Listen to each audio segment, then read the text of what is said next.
Hello, Humboldt County. It's really wonderful to be here with you all and see all your beautiful faces. Thanks for coming out and withstanding this rain, coming together as the human family. Thank you so much, sister, for blessing us. So it's an honor to be here with you all today. I just want to start off with a little introduction. My name's Aundrea Stuckey. I'm an activist, I'm a poet, I'm a student here. I was born here in Humboldt County. It's really an honor to be one of the first Black families to have moved to Humboldt to this area, to be able to represent my people, to be able to be here to speak here with you all today. Thanks for your support. Send your energy my way. I'm a little nervous, so. All right. So I thank the We Out Nation for giving us their blessing to gather here to have a conversation about issues oppressing our community. I want to acknowledge the oppression and genocide that has affected the indigenous peoples of this land. It is this history and continued narrative of white supremacy that still oppresses people of color in this area today. I am going to speak to my experience growing up as a Black woman in Humboldt County specifically. I have always felt a level of invisibility in society and even in my own family, not ever feeling validated for my voice and my experience as a Black woman. Constantly having to shrink my space to fit the narratives of those who society decided were more empowered than me. I was born in Eureka, California in 1991 to a single white mother. My father was busy raising a family of his own and overcoming the obstacles of being Black in this rural community. He found himself caught in the snares of our corrupt and prejudiced judicial system and absent for much of my childhood. My mother was a strong, fighting, and loving woman, like most of us. Yeah, you guys can clap. She's right here in the front. She's standing in place today of my father. So she represents my father and my mother today. And she is both. So she did the best she knew with whatever she had. Unfortunately, it wasn't enough to protect me from the sting of prejudice that went on unchecked, as I had no language to voice the oppressions that were occurring. To be a Black woman with no one who looked like me to identify with as a role model, I often felt like an oddity, an outcast, and a stranger in my own home. There was less than 0.6% Black people living in the area at that time. That minuscule demographic mostly represented the few Black families that moved here in the 1960s. They fled to Humboldt County from the terror of the South when segregation and Jim Crow were the law of the land, and lynchings were still common. How many of y'all knew that? Fortunately, they found work in the logging industry, which did not discriminate against color at that time, and for them, that felt like an oasis compared to the terrors of the South. However, these are the same terrors that again are surfacing to new heights in the wake of the election of our current racist president and his bigoted base. Blacks and other marginalized groups are being threatened in ways this generation has never seen, leaving many of us unprepared, afraid, and not sure what to do or how to respond. We are living in a time when once again at the highest level hatred towards non-whites is again acceptable. But Humboldt County, we have to make such hatred unacceptable. Let me say that again. We have to make such hatred unacceptable. It's unacceptable that Black people do not feel safe in this area. Unacceptable! And that diversity has become nothing more than an outdated buzzword children are taught in classrooms. Unacceptable! It is unacceptable that hate crimes that are happening here are not being rectified. Yeah. Unacceptable! It is unacceptable that Black people are suffering from the narrative that crimes against Blacks go unsolved, as is the case in the murder of David Josiah Lawson. Unacceptable! Unacceptable that there is negligence in solving crimes with Black victims. Unacceptable! Unacceptable that Black people in this area face the threats of harassment and violence when walking home at night or even in broad daylight. Unacceptable! Being almost run over by 4x4s shouting racial slurs on a daily basis. Unacceptable! That in schools and at work and everywhere we go, we're subjected to one form of prejudice or another. Unacceptable! That That my brother's high school basketball team was chased out of the gymnasium in Ferndale by a mob of parents and students screaming niggers and thieves. Unacceptable! These hate crimes are happening all the time. And because of that, we live in a state of fear.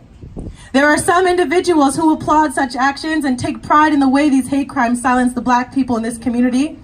I do not believe that those are the same people who showed up here today, nor do you condone such hatred. No!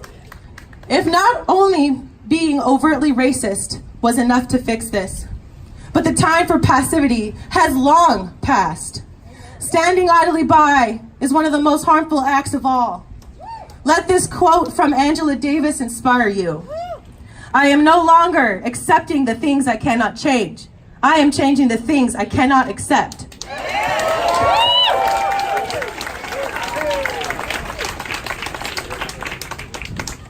Humboldt County, we must do better for black people. We cannot do it alone. I don't want to live in a place where I am the blackest person I see, where more and more black people are leaving the area in fear for their lives, until even I, with a family and a community of support and allies, no longer feel safe here. This is simply unacceptable. And to the 1% of black people who make up the population, I am sorry that in my hometown, we have had to suffer from such oppression. Unacceptable. A word of encouragement from Rosa Parks, who once said, I have learned over the years that when one's mind is made up, this diminishes fear. Knowing what must be done does away with fear. And Bayard Rustin, we need in every community a group of angelic troublemakers. Keep being fearless. Keep being angelic troublemakers. Speaking of the need for angelic troublemakers, a couple weeks ago I was contacted by the women who, after the controversy covering the first march, wanted to revamp the march, including more voices from marginalized community members. In doing so, they did something very important. They decided to humble themselves and do better after allies were called out and shamed, and rightly so, for not having representation from more diverse groups. And I'm glad they did. Because despite past and recent failures of our allies, this showed me something that will be key in the movement towards Humboldt creating a safer place for black people. And instead of being a place that pushes diversity out, becomes one that nourishes it. They showed humility and a willingness to admit a mistake. To connect across differences to rectify a situation that some still feel is unrectifiable. This is the challenge of our white allies today. To be able to admit they have made mistakes. To admit they have not supported women of color in the best possible way that they can and to the best of their ability in this county. There are much harsher consequences than being wrong, especially for those of us who are dying and for those of us who are in fear of their lives. I think the humility is worth the risk.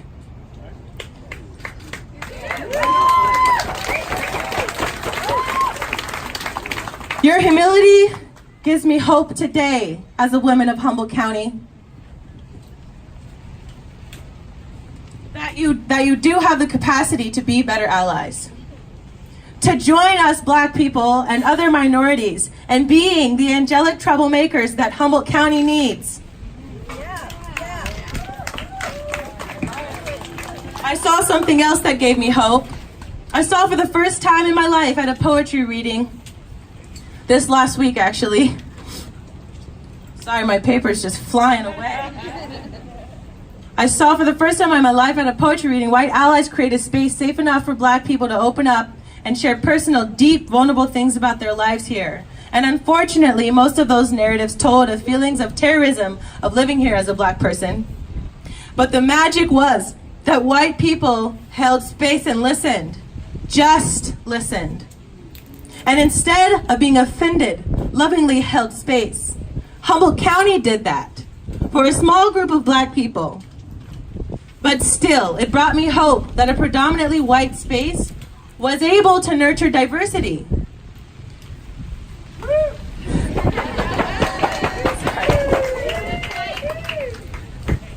Bless you, thank you. If we can do that on a small scale and work on creating spaces like this one today and give voice to the voiceless, and if we can keep room in our hearts for humility, for allyship, and allowing Blacks to be the experts on the nuances of our own oppression, and speak without fear, and if we have the courage to stand up for women's rights, then I believe we can take a stand against the overt and covert racism that perpetuates institutional harms and hate crimes against Black people in this area. If we can do that, oh shoot, come on stage, sweetheart, you're getting poured on. All right. If we can do that, then I believe we can begin to nourish the diverse needs of our community and help Black people feel safer and more supported and welcomed in this community. I thank you all, and I thank you for being the angelic troublemakers that Humboldt County needs.